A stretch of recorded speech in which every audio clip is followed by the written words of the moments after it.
Diabetic রোগীদের পায়ের যত্ন, যেটি আসলে অনেক ডায়াবেটিক রোগীরা অবহেলা করে থাকে। আপনার কাছে জানবো কেন এটি আসলে এত গুরুত্বপূর্ণ। খেয়াল করে দেখবেন যে একজন মানুষ তিনি তার হার্টকে ভালো রাখবেন, ব্রেনকে ভালো রাখবেন, পুরো শরীরটাকে ভালো রাখবেন যে পায়ের মাধ্যমে, সেটাই কিন্তু অবহেলার শিকার হয়।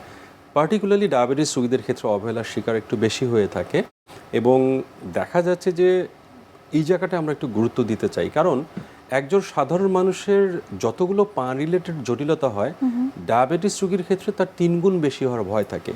এই জন্য দেখা যায় যে বিশ্বে যতগুলো মানুষ পা হারায়, তার 3 গুণ বেশি পা হারায় ডায়াবেটিস জনিত সমস্যার কারণে, অন্যান্য সমস্যার থেকে। তার মানে কি, যে ডায়াবেটিস রোগীদের পা হারানোর ঝুঁকি সাধারণ মানুষ থেকে প্রায় 3 গুণ বেশি।